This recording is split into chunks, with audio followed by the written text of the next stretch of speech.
खुलुमबाय बेयो बड'लेण्ड इंखं टेलिभिजन दिनै 29 एप्रिल 2022 शुक्रबारखालि सानसेनि बरादखौ नोंथांमोननि खाथियाव लाबोदों आं सदानन्द दैमारिया।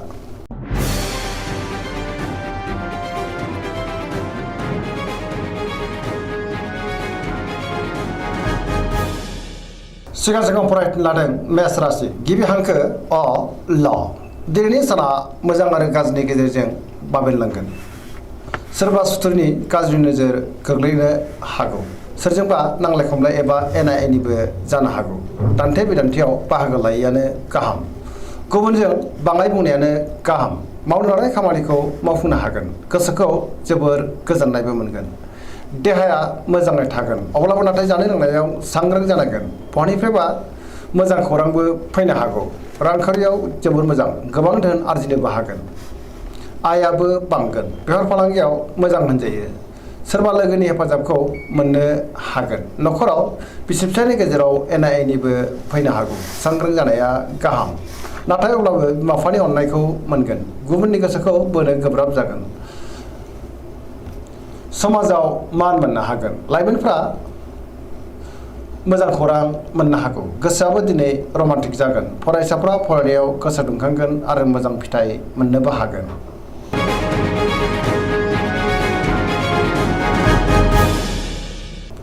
वृष राशि गिबि हांखो इ उ ब दिनैनि साना जोबोर मोजां।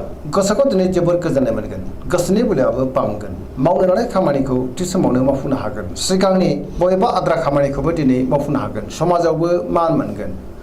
रांखावरियाव दिनै जोबोर मोजां। मोननो गोनां धोनखौ मोननो हागोन। आरजिनाय धोनखौबो दोनथुमनो हागोन। बेफार फालांगियाव गोबां मुलाम्फा मोननो हागोन। आयाबो बांगोन।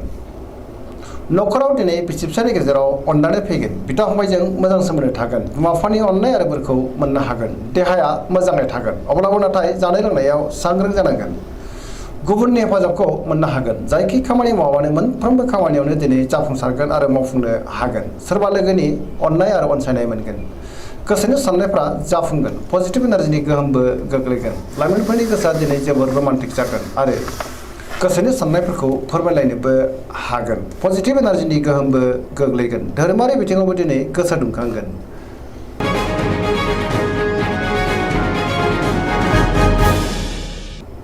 मिथुन राशि गिबि हांखो क स दिनैनि साना बारा मोजां नङा। गोसोखौ दिनै जोबोर उसाव बादाव आरो गिलुं गिलुं मोनगोन। नेगेटिभ एनार्जिनि गोहोमबो गोग्लैनो हागौ। मोनफ्रोमबो बिथिङाव माबा नङा माबा मोनसे जेंना फैनोबो हागौ। गोसोनि साननायफ्रा देबार नांगोन। गियाननि आंखाल जानो हागौ। गोसोखौ दिनै जोबोर उसुखुथु मोनगोन। देहाया मोजाङै थागोन। अब्लाबो नाथाय जानाय लोंनायाव सांग्रां जानांगोन। रांखावरियाव दिनै जोबोर मोजां। बेफार फालांगियावबो मोजां होनजायो। न'खराव अननानै फैगोन। बिदा फंबायजों मोजां सोमोन्दोबो थागोन। गोसोनि बोलोआ बांगोन। मावनो लानाय खामानिखौ थि समावनो आरो गोरलैयैनो मावफुंनोबो हागोन। सोरजोंबा नाथाय रायखोमा जानो हागौ। नेगेटिभ एनार्जिनि गोहोम गोग्लैनो हागौ। लाइमोनफोरनि गोसोआ दिनै जोबोर आला खाला जागोन। फरायसाफ्रा फरायनायाव गोसो दुंखांगोन आरो मोजां फिथाइ मोननोबो हागोन।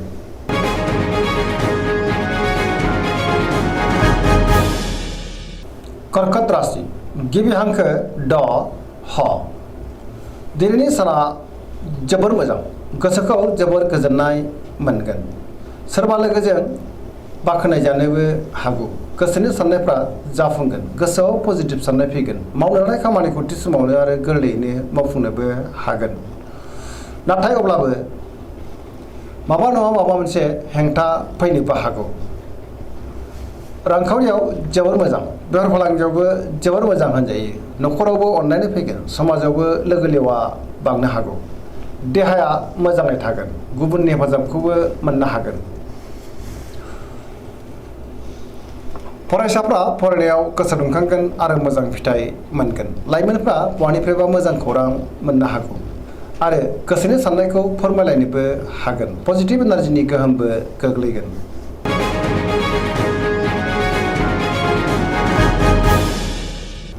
सिंह राशि गिबि हांखो म ट दिनैनि साना बारा मोजां नङा गोसोआव नेगेटिभ साननाय फैगोन मावनो लानाय खामानिखौ थि समावनो मावफुंनो गोब्राब जागोन सोरबा लोगोनिफ्राय हेफाजाब मोनगोन बहाबा दावबायहैनो खाबु मोननोबो हागौ रांखावरियाव नाथाय बारा मोजां नङा नाङा फाङा खरसाया बांनो हागौ मोननो गोनांखौ दिनै मोननो गोब्राब जागोन बेफार फालांगियाव मोजां नङा गोबां खहा जालांनोबो हागौ गोसोनि साननायखौ दिनै गुबुननो फोरमायनो हागोन न'खराव अनलायनाय फैगोन बिदा फंबायजों मोजां सोमोन्दो थागोन समाजावबो मान मोननो हागोन गुबुननि गोसोखौ बोनो हागोन देहायाबो मोजाङै थागोन अब्लाबो नाथाय जानाय लोंनायाव सांग्रां जानांगोन गुबुननि थाखाय नाङा फाङा जेंनायाव गोग्लैनांनो हागौ लाइमोनफोरनि गोसोआ दिनै जोबोर रमान्टिक जागोन धोरोमारि बिथिङावबो गोसो दुंखांगोन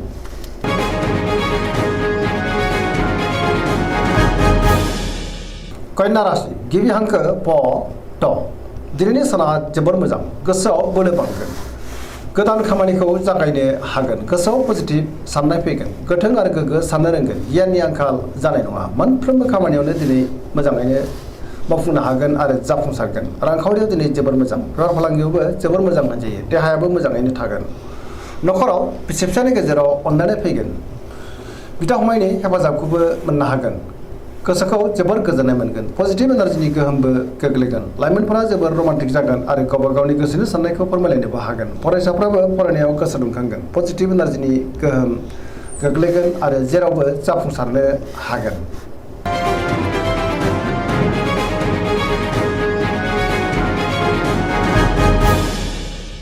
तुला राशि गिबि हांखो र ट दिनैनि साना जोबोर मोजां गियाननि आंखाल जानाय नङा गोसोनि बोलोआ बांगोन गोसोनि साननायाबो जाफुंगोन मावनो लानाय खामानिखौ थि समावनो आरो गोरलैयैनो मावफुंलांनो हागोन देहायाबो मोजाङैनो थागोन बहाबा हान्थिनो खाबु मोननो हागौ रांखावरियाव दिनै जोबोर मोजां मोननो गोनांखौबो मोननो हागोन न'खराव बिसि फिसायनि गेजेराव अनलायनाय फैगोन बिदा फंबायजों मोजां सोमोन्दो थागोन समाजावबो दिनै गोबां मान मोननो हागोन बेफार फालांगियाव गोबां मुलाम्फा मोनगोन गुबुननि गोसोखौ गोरलैयैनो बोनो हागोन लोगोफोरनि हेफाजाबबो मोननो हागोन गोदान थांखि लानो रोंगोन सेंग्रा सिख्लाफोरनि गोसोआ दिनै जोबोर रमान्टिक जागोन आरो गावबा गावनि गोसोनि साननायफोरखौबो फोरमायलायनोबो हागोन पजिटिभ एनार्जिनि गोहोमबो गोग्लैगोन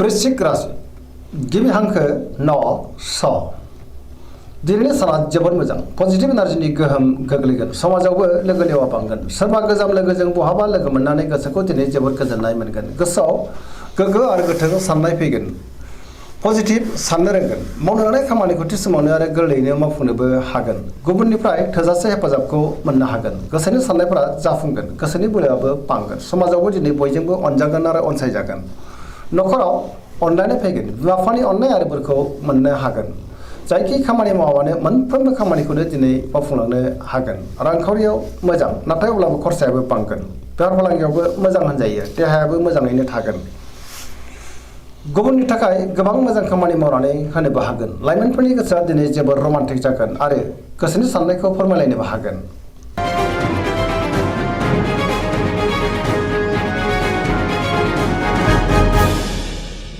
धनु राशि गिबि हांखो ढ फ भ दिनैनि साना जोबोर मोजां गोसोखौ दिनै जोबोर गोजोननाय मोनगोन मावनो लानाय खामानिखौ थि समावनो आरो गोरलैयैनो मावफुंनोबो हागोन माबा नङा माबा मोनसे मोजां खौरां फैनोबो हागौ गोसोनि साननायफ्रा मोगथाङाव जाफुंगोन रांखावरियाव दिनै जोबोर मोजां मोननो गोनांखौ मोननो हागोन बेफार फालांगियाव जोबोर मोजां मुलाम्फा मोनगोन गुबुनजों मोजां सोमोन्दो लाखिनो रोंगोन न'खराव बिमा बिफानि अननाय आरो बोरखौ मोननो हागोन बहाबा हान्थिब्ला दिनै जोबोर मोजां आरो मोजाङैनो हान्थिनोबो हागोन देहाया मोजाङैनो थागोन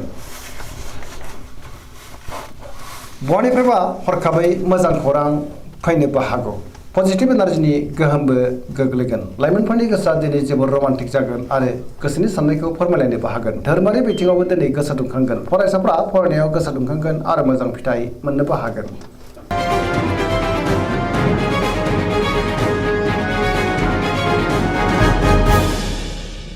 मकर राशि गिबि हांखो ख ज दिनैनि साना जोबोर मोजां गोसोनि साननायफ्रा मोगथाङाव जाफुंगोन मावनो लानाय खामानिखौ थि समावनो आरो गोरलैयैनो मावफुंनोबो हागोन रांखावरियाव जोबोर मोजां नाथाय अब्लाबो खरसायाबो बांगोन मोननो गोनां धोनखौ दिनै मोननो हागोन बेफार फालांगियाव जोबोर मोजां मुलाम्फा मोनगोन गुबुनजों मोजां सोमोन्दो लाखिनो रोंगोन मोनफ्रोमबो खामानिखौनो दिनै गोरलैयैनो मावफुंलांनो हागोन गोदान खामानियाव आखाइ होजेननोबो हागोन न'खराव बिसि फिसायनि गेजेराव अननानै फैगोन बिदा फंबायजों मोजां सोमोन्दो थागोन आरो बिमा बिफानि अननाय आरो बोरखौबो दिनै मोननो हागोन सेंग्रा सिख्लाफ्रा गावबा गावनि गोसोनि साननायखौ फोरमायलायनोबो हागोन पजिटिभ एनार्जिनि गोहोमबो गोग्लैगोन फरायसाफ्रा फरायनायाव गोसो दुंखांगोन आरो मोजां फिथाइ मोनगोन सरासनस्रायै दिनै साना जोबोद मोजां आरो मोजाङैनो बारग'लांगोन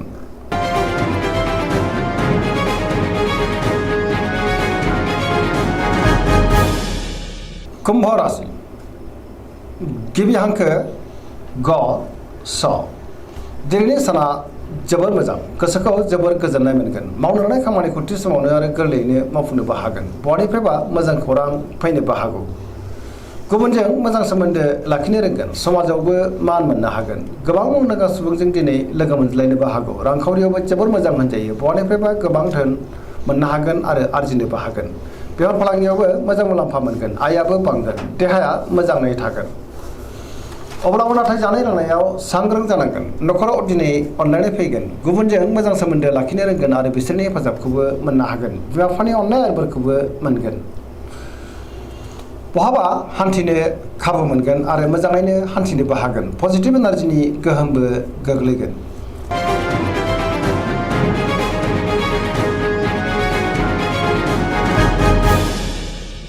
मीन राशि गिबि हांखो ड स दिनैनि साना जोबोर मोजां गुबुननि थाखाय गोबां मोजां खामानि मावनानै होनोबो हागोन गोसोआव पजिटिभ साननाय फैगोन गोसोनि बोलोआबो बांगोन गावनि गोसोनि साननायखौ दिनै गुबुननो फोरमायनोबो हागोन देहाया मोजाङै थागोन अब्लाबो नाथाय जानाय लोंनायाव सांग्रां जानांगोन रांखावरियाव दिनै जोबोर मोजां बेफार फालांगियावबो जोबोर मोजां होनजायो न'खरावबो दिनै अनलायनाय फैगोन सोरजोंबा बाख्नाय जानोबो हागौ लाइमोनफोरनि गोसोआ दिनै जोबोर रमान्टिक जागोन आरो गावबा गावनि गोसोनि साननायफोरखौबो फोरमायलायनो हागोन फरायसाफ्रा फरायनायाव गोसो दुंखांगोन आरो मोजां फिथाइ मोनगोन पजिटिभ एनार्जिनि गोहोम गोग्लैगोन जायखि खामानि मावाबानो मोनफ्रोमबो खामानिखौनो दिनै गोरलैयैनो मावफुंलांनो हागोन